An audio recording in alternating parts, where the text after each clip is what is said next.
Hello दोस्तों, नमस्कार। आज का सेशन बहुत ही महत्वपूर्ण होने वाला है और काफ़ी मज़ेदार होगा, क्योंकि हमने बीपीएससी टीआरई 3 से 30 अति महत्वपूर्ण सवालों को लेकर आए हैं, जो भारतीय इतिहास, नागरिक शास्त्र, सिविक्स और भूगोल से संबंधित है। तो चलिए बिना किसी देरी के वीडियो प्रारंभ करते हैं। क्वेश्चन नंबर 1, इतिहास के तहत अध्ययन किया जाता है। तो किसका अध्ययन किया जाता है? राइट आंसर हो जाएगा नंबर ए, अतीत का, बीते हुए समय का अध्ययन किया जाता है। प्रथम यूनानी इतिहासकार कौन थे? तो प्रथम यूनानी इतिहासकार थे हेरोडोटस। नंबर बी जो है राइट आंसर हो जाएगा। चलिए तीसरा, निम्नलिखित में से किसने स्पष्टतया कहा कि इतिहास के समस्त निष्कर्ष युक्ति संगत साक्ष्यों पर आधारित होते हैं? तो इसका राइट आंसर हो जाएगा नंबर बी, थ्यूसिडाइडिस। थ्यूसिडाइडिस। चलिए नंबर बी राइट आंसर हो जाएगा। चलिए अगला सवाल, चौथा सवाल, द हिस्ट्रीज के रचनाकार का नाम बताएं। द हिस्ट्रीज के रचनाकार हैं नंबर ए, हेरोडोटस। इतिहास का पिता भी इन्हें कहा जाता है। चलिए नंबर 5, क्वेश्चन आ भी गया जिसका जिक्र हम पिछले सवाल में किए थे। इतिहास के पिता, द फादर ऑफ हिस्ट्री की पदवी सही अर्थों में निम्न में से किससे संबंधित है? तो इसका राइट आंसर हो जाएगा दोस्तों number A Herodotus. Number A Herodotus. चलिए अगला सवाल, छठा सवाल है, इतिहास अपने को दोहराता है। इतिहास अपने को दोहराता है, यह कथन किसका है? तो यह कथन किसका है दोस्तों? नंबर ए, हीगल का ये कथन है। तो राइट आंसर क्या हो जाएगा? नंबर ए हो जाएगा। चलिए सातवां सवाल, हम इतिहास से यही सीखते हैं कि आदमी इतिहास से कभी कुछ नहीं सीखता, यह कथन किसका है? तो यह कथन किसका है दोस्तों? नंबर ए, हीगल का है। किसका है? नंबर ए, हीगल का है। चलिए आठवां सवाल, किसका कथन है समस्त इतिहास वर्ग संघर्ष का इतिहास है? किसने कहा था? तो नंबर एक, कार्ल मार्क्स ने कहा था कि समस्त इतिहास जो है वर्ग संघर्ष का इतिहास। सही भी है। चलिए नौवां सवाल इस प्रकार है, निम्नलिखित में से कौन सा एक इतिहास के विषय में मार्क्स के यानी कार्ल मार्क्स के दृष्टिकोण का संक्षिप्त वर्णन करता है? कौन सा वर्णन करता है संक्षिप्त? तो इसका राइट आंसर हो जाएगा नंबर बी, इतिहास शोषक और शोषित वर्गों के बीच संघर्ष का सिलसिला है। चलिए अगला सवाल, 10वां सवाल, निम्नलिखित में से किसने द्वंद्वात्मक भौतिकवाद के सिद्धांत का प्रतिपादन किया था? तो राइट आंसर हो जाएगा नंबर बी इसका राइट आंसर हो जाएगा। चलिए अब अगला सवाल सिविक्स से है, 10 सवाल है। चलिए पहला सवाल उठाते हैं सिविक्स से, बी आर अम्बेडकर और महात्मा गांधी के मध्य सन 1932 में हस्ताक्षरित पूना समझौते में प्रावधान था। क्या प्रावधान था?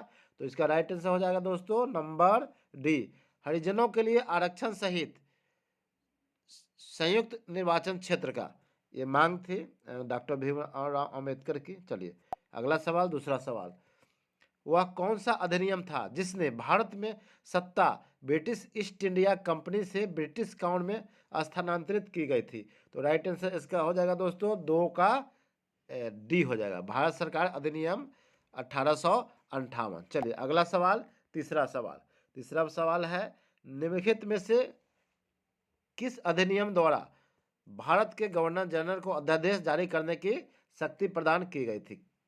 तो इसका राइट आंसर हो जाएगा दोस्तों नंबर बी, भारत परिषद अधिनियम 1861। चलिए चौथा सवाल, यह सिद्धांत कि स्वतंत्र भारत के लिए नए संविधान को तैयार करना मुख्यतः यद्यपि अकेले नहीं खुद स्वयं भारतीयों की जिम्मेदारी होनी चाहिए, पहली बार निम्नलिखित में से किस एक में स्वीकार किया गया था?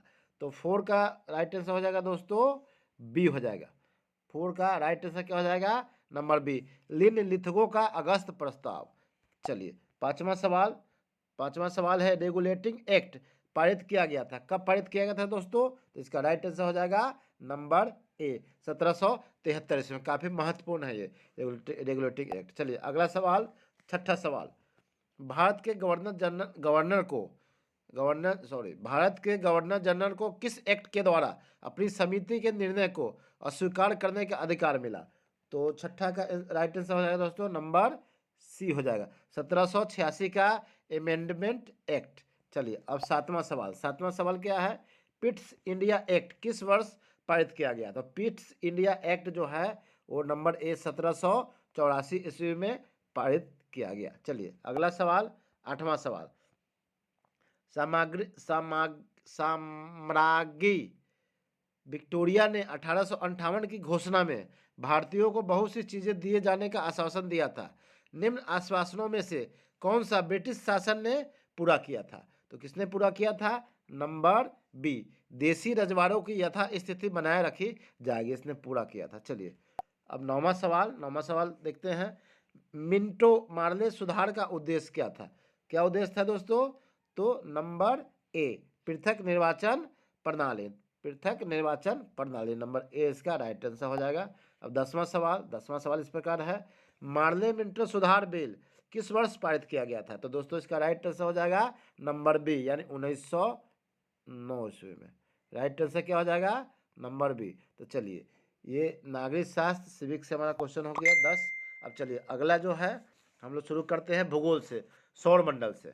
चलिए पहला क्वेश्चन है, सौर प्रणाली की खोज किसने की थी? तो दोस्तों सौर प्रणाली की खोज कोपरनिकस ने की थी। किसने की थी?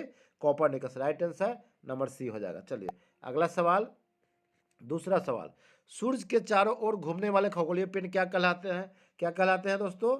तो सूर्य के चारों ओर जो घूमते हैं, जो चक्कर लगाते हैं, उसको निश्चित रूप से हम लोग क्या कहते हैं? ग्रह कहते हैं। नंबर ए हमारा राइट आंसर हो जाएगा। चलिए अगला सवाल, तीसरा सवाल है, किसी ग्रह के चारों ओर परिक्रमा करने वाले छोटे आकाशीय पिंड को क्या कहते हैं? तो पिछले सवाल में हमने देखा कि सूर्य के चारों ओर जो खगोलीय पिंड परिक्रमा करते हैं उसको ग्रह कहते हैं, और ग्रहों के चारों ओर जो परिक्रमा करते हैं आकाशीय पिंड, उसको हम क्या कहते हैं? उपग्रह कहते हैं। क्या कहते हैं? उपग्रह कहते हैं। तो राइट आंसर क्या हो जाएगा? बी हो जाएगा। चलिए अगला सवाल, चौथा सवाल है, ग्रहों की गति का नियम किसने प्रतिपादित किया था? किसने किया था? ये आसान सवाल है। किसने किया था? केपलर। नंबर बी इसका राइट आंसर हो जाएगा। चलिए ये जो मिश्रण है और इसमें ना ज़्यादा हार्ड ही लिया गया है, ना ज़्यादा हल्का है, ना ज़्यादा इजी है, मैं बीच का ये क्वेश्चन है, किसी को ज़्यादा दिक्कत नहीं होनी चाहिए क्वेश्चन करने में। तो चलिए अब हम लोग लेते हैं 5वां सवाल। 5वां सवाल है, सूर्य के चारों ओर घूमने वाले ग्रहों की कुल संख्या कितनी है? तो दोस्तों पहले जो थी ग्रहों की संख्या 9 थी। प्लूटो उसमें शामिल था, लेकिन उसके घूर्णन उसके गति के कारण, उसको जो चक्कर लगाते हैं उसके कारण जो है उसको हटा दिया, ग्रहों की श्रेणी से हटा दिया गया। तो अब कितने हैं? अब 8 है। कितने ग्रह हैं? अब जो है वो 8 ही ग्रह बचे हैं। तो राइट आंसर क्या हो जाएगा? नंबर बी हो जाएगा। छठा सवाल है,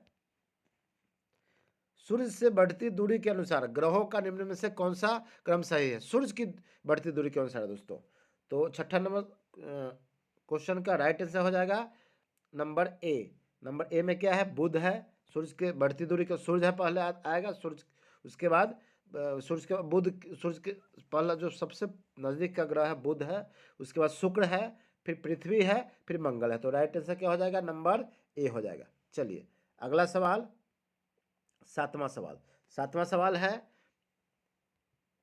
पृथ्वी से बढ़ती दूरी के अनुसार ग्रहों का निम्न में से कौन सा क्रम सही है? यानी पृथ्वी से बढ़ती दूरी के अनुसार ग्रहों का क्रम पूछ रहा है। तो ग्रहों का क्रम क्या हो जाएगा दोस्तों? नंबर बी हो जाएगा। पहले शुक्र होगा, फिर मंगल होगा, बुध होगा, फिर बृहस्पति होगा। नंबर बी हमारा राइट आंसर हो जाएगा। चलिए अगला सवाल, 8वां सवाल, आकार के अनुसार सौरमंडल के ग्रहों का अवरोही क्रम क्या है? माने अवरोही घटते हुए क्रम क्या है आकार के अनुसार? तो सबसे बड़ा हम लोग जानते हैं कि बृहस्पति आता है ना, उससे छोटा शनि, उससे छोटा अरुण, फिर वरुण, पृथ्वी, शुक्र, मंगल और बुध। तो देखते हैं कि इस क्रम में किसका आंसर है। तो इस क्रम में जो है ये राइट आंसर नंबर ए का है, यानी पहले आकार के अनुसार जो है सौरमंडल के ग्रहों की अवरोही क्रम में कौन सा स्थिति हो जाएगा? तो पहले जो हो जाएगा बृहस्पति होगा, है ना, उससे छोटा शनि, उससे छोटा अरुण, उससे छोटा वरुण, उससे छोटा पृथ्वी, उससे छोटा शुक्र, फिर उससे छोटा मंगल एवं बुध। तो ये हमको याद रखना है क्रम को, एक बार बार पूछा जाता है सवाल, इसको अन्यथा नहीं लेंगे, क्योंकि एक बार बार क्वेश्चन पूछा जाता है, इसको इसका राइट क्रम जो है, सही क्रम है, उसको याद कर लेंगे आप लोग। चलिए अगला सवाल, 9वां सवाल क्या है, निम्नलिखित में से कौन सौरमंडल का भाग नहीं है?